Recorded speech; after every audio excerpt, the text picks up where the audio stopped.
Greetings, student subscribers and casual listeners alike. About 6 months ago, we established that Hermione from the books differs significantly from her film counterpart. But what about Harry Potter himself? Did the personality of the story's main character undergo serious changes that completely alter our perception of him? Let's compare the two versions of the chosen one and determine how much they differ. Enjoy watching. Number 1. Silence is golden. The situation with Harry Potter isn't as critical as with Hermione. While Granger from the films and books are practically two different characters, Potter's differences lie in the details. However, there are enough of these details to completely change our attitude towards the hero. The first thing that stands out is the silence of the film version. Radcliffe's Harry loves to silently stand and stare at his bullies from the very first film. This is very different from how Harry behaves in the novels. Book Harry doesn't keep his mouth shut. He's sarcastic, constantly quipping, and isn't afraid to respond even to opponents who are stronger than him. For example, Harry can turn Dudley's primitive jokes against him, mock the Dursleys' strange behavior, and even stand up to his uncle and aunt if he believes he's in the right. Let's look at the situation with the letters. In the film, the boy shouts at Dudley to return what he took. But as soon as the envelope ends up in Vernon's hands, Harry just gives up and watches the events unfold. He does nothing until he's literally flooded with letters. In the book, he demands, shouts at his uncle, along with Dudley, who is also interested, eavesdrops on the Dursleys' conversations to find out anything, tries to take the letter by force, again with Dudley's help, wakes up early, hoping to run away from home and intercept the postman, and so on. Quote, "I want to read my letter," Harry protested angrily. "It's my letter." "Get out, both of you," Uncle Vernon croaked, stuffing the letter back into the envelope. Harry didn't move. "Give me my letter," he shouted. "Let me see it," Dudley yelled. "Out!" roared Uncle Vernon. "Harry Potter and the Philosopher's Stone." At Hogwarts, Harry continues to behave the same way. For example, he often responds to the cheeky Malfoy instead of waiting for his friends to do it for him. Quote, "What, Malfoy, bored?" Harry shouted loudly. "You're alone now. Crabbe and Goyle aren't here to help you." "I see you've become braver on the ground, especially with your two little friends around," Harry replied coldly. Harry Potter and the Philosopher's Stone. But perhaps the most intense confrontation Harry has is with Snape. Harry doesn't miss a chance to argue with him, defend his friends, or just mock the hated professor. For instance, in the first potions lesson, when Snape grilled Harry with questions, ignoring Hermione's raised hand, Harry couldn't stand it and pointed this out to the teacher. Quote, "I don't know," Harry said quietly, "but I think Hermione does. Why don't you ask her?" Harry Potter and the Philosopher's Stone. Or when Malfoy hexed Hermione, causing her teeth to grow rapidly, Snape just made a joke without thinking of helping the girl or punishing Draco. Harry and Ron couldn't stand such injustice and started shouting at Snape, for which they were punished. But sometimes Harry can't hold back even when he has no reason to be angry at the professor.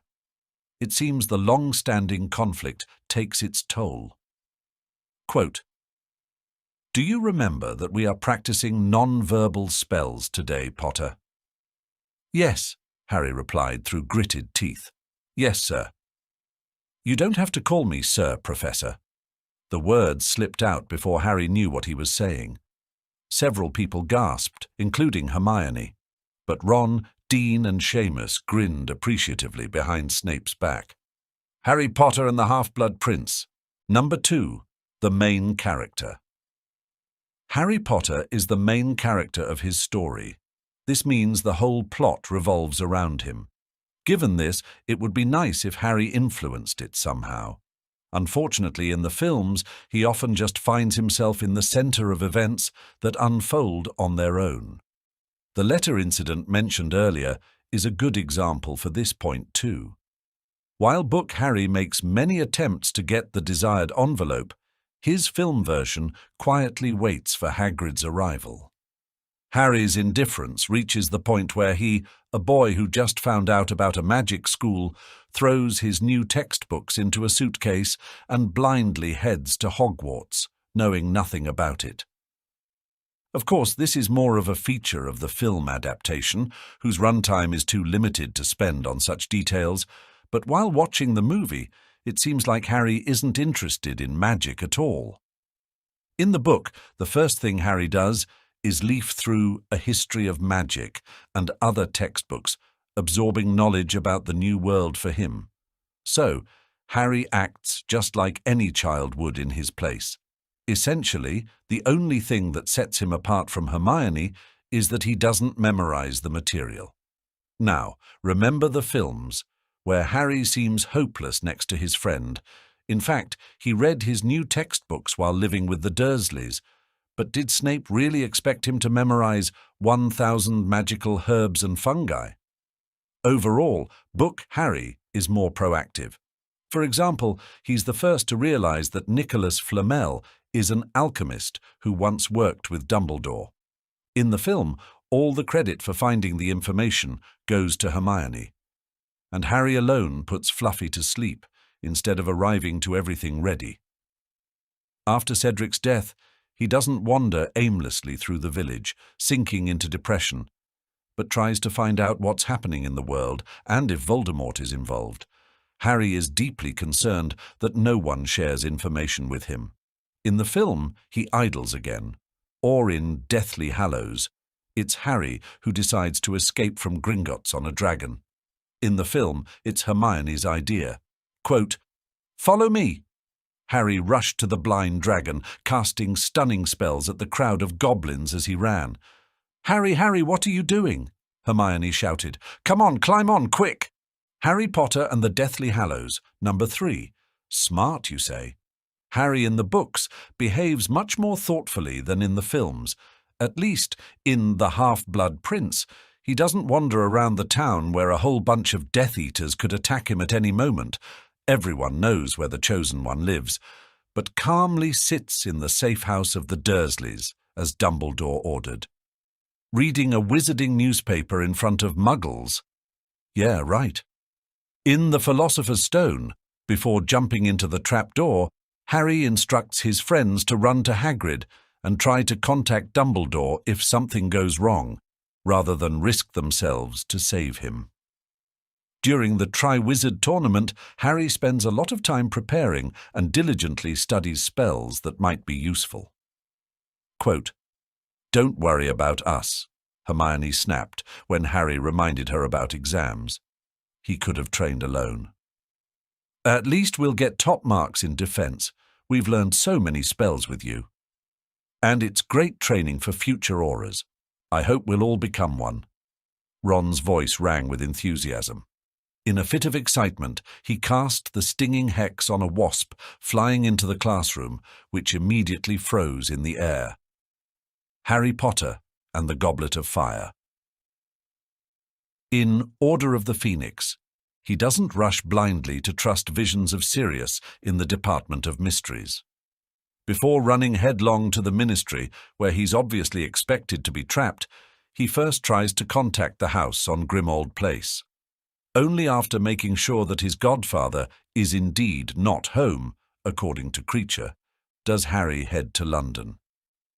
In the film, he doesn't even consider that the vision might be false, despite Hermione's warnings and all of Snape's efforts. Or take Felix Felicis. Understanding the value of the potion, Harry drinks just a little to get information about Horcruxes from Slughorn.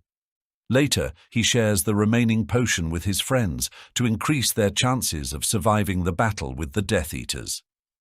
In the film, Harry drains the entire bottle, not thinking about such details. Number 4. Emotions. Overall, book Harry is more impulsive than in the films. The only exception is the Prisoner of Azkaban adaptation, where Radcliffe shouts at Marge much more fiercely than his book counterpart. One of the most vivid examples is Harry's behavior after Sirius's death. In the film, Harry calmly talks to the headmaster, while in the book he rages. The Chosen One doesn't want to listen to Dumbledore, whose calmness infuriates him, tries to break free, and even destroys his possessions to vent his anger. Quote, "It's not true!" Harry shouted so loudly that his throat almost tore.